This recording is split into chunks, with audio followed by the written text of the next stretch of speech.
All right, this is the second year for Mr. Zook. Yes.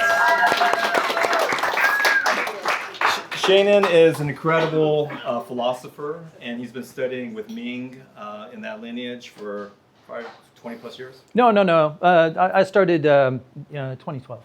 Oh, 2012. Okay. Yeah, so that was actually the time. Yeah, when we met. Yeah. Yeah. So I asked. So if I get it wrong, ask him. Okay. So I asked Ming to create a Chinese astrology Polestar class, and we were in that together. Yes. That's right. That's right. And so you sat down like right where this person is at. Like that's right. right. In front I of was me at the Ming's entire feet. time. Yes, you were. Yeah. And we love Ming. He's in the other plane right now. But what's so cool is his voice is still hanging out in the Ethernet. Absolutely. And you can also download that at diuncircle.org. Highly recommend that. Please Yep. support UN Circle. Yeah.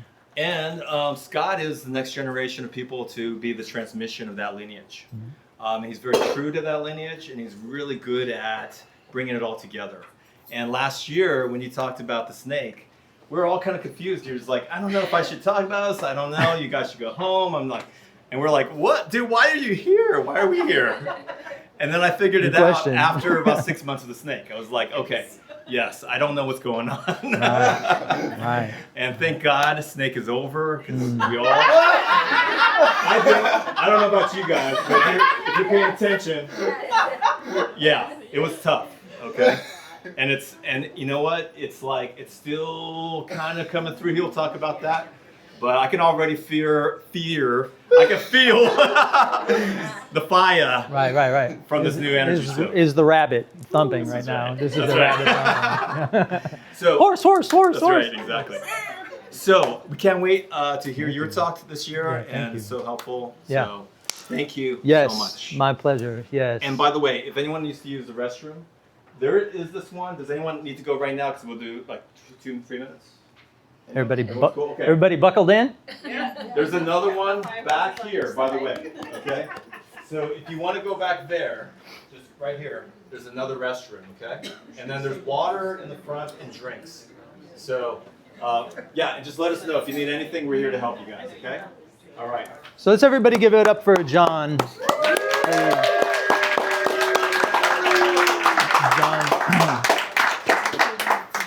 John's an incredible host, and it's actually my great pleasure to be part of this community and to present, for the year of the Yang Fire Horse. And I'm going to, thank people as I calm down.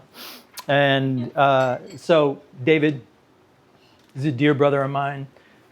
We've been practicing every month. We do a new moon talk or a moon talk. So I highly recommend checking that out. Matt and I have known each other for, actually, yeah, I think I've known him longer than anybody else in the Bay. Like, we've known each other a really long time. You have great taste in music. Thank you. Yes, I do. Yeah, I do.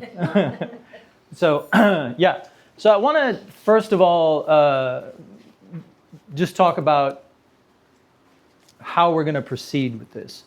Just to give a kind of a structure to the conversation. It's all good. Yeah.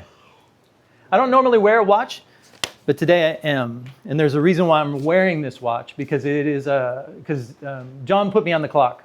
I've got an hour to talk about this information. And if any of you follow my writing, you know I can go on. So I've got a structure here that I'm trying to follow in a time that I'm trying to do it in. And that is actually a very good teaching, this kind of mala of discipline. It's excellent teaching for the Fire Horse year. So just demonstrating, some of the advice for the year is like, put yourself on the clock. Actually, don't leave your options open. Like make a commitment, choose something. Pay attention to your experience, especially in the spring. Know what your appetites are, and don't look back.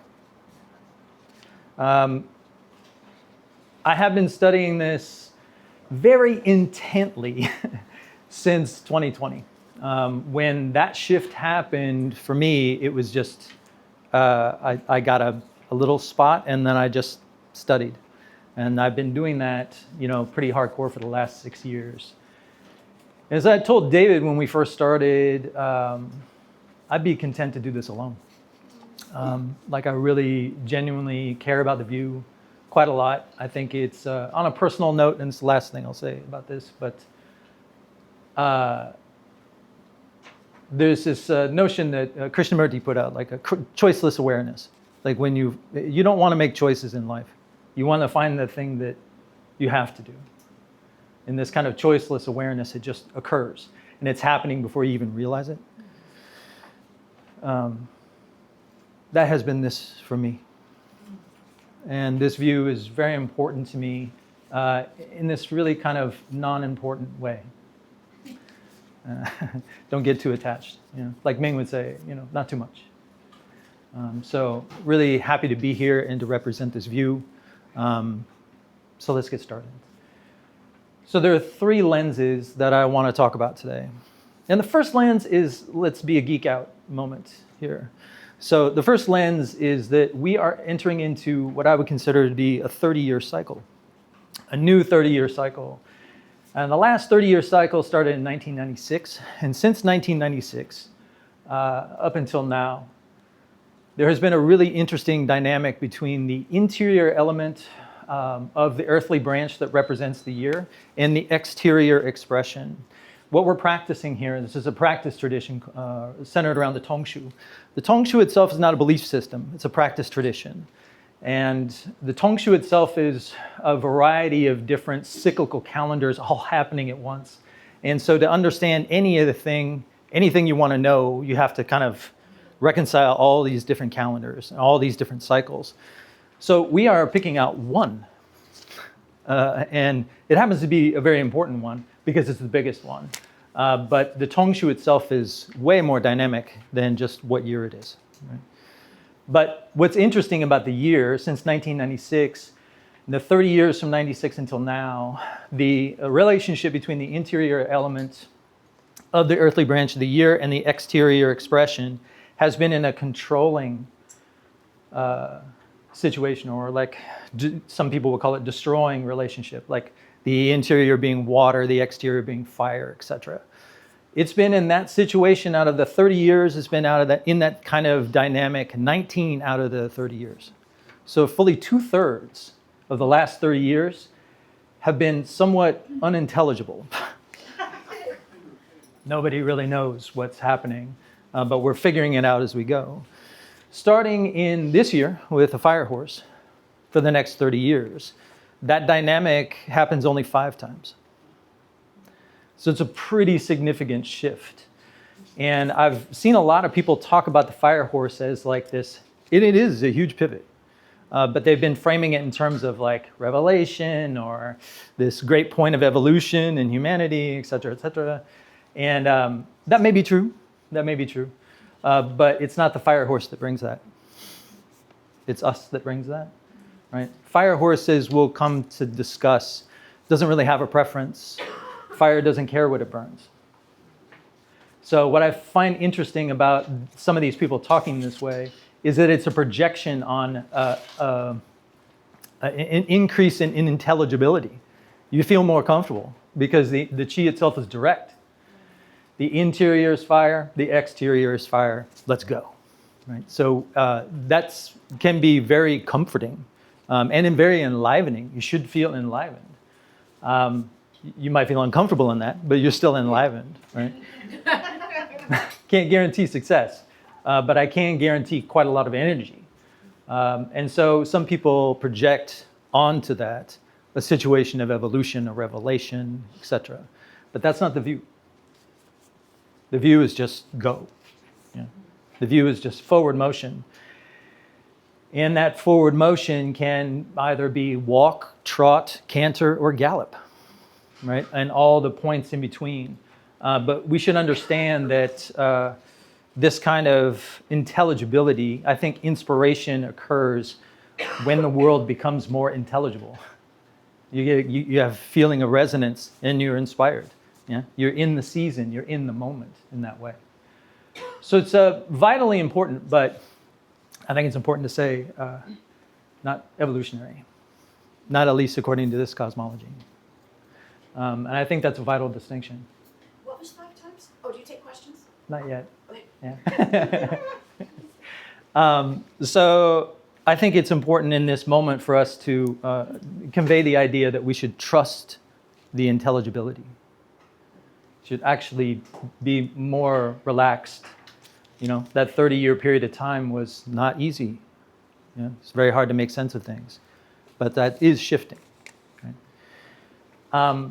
So the second frame, or the second lens that I want to discuss is fire itself. And I'm not going to spend a whole lot of time going through the data. You know, it's just that this idea of like energizing, catalyzing is year of catalyst, or that catalyst itself, transformation, is huge this year, as big as since 60 years ago. Like there's not too many other years of fire where this compares, because fire is in its native placement. You might have a fire dragon or a fire tiger, but that's all a modification. Here we're just talking about yang fire, like in its actual entirety. So what is yang fire? So yang fire, first we'll use yin fire, because yang fire, yin fire. Yin fire was last year, right, with the snake. And it was a hidden fire because it was contained within wood. So the direction was inward, away from observable, right? So you can't really see yin fire anyway, but then you couldn't even see it even more, right? It was like almost gone. That's why there was almost no content to the year. And you were feeling the influence of the dragon. And then what I called the backdraft of the horse. It was kind of pulling you once you got about halfway through. So yin fire is alchemy. It's this notion and understanding in this cosmology that one thing can always turn and transform into another with enough time. So the appearance of form itself is nebulous at best. This is very snake. Like, I trust it, but not really. Right? So this is a snake's view of the world, because they represent this yin fire, this knowledge that, well, I'm looking at it right now, but I don't know how long it'll last.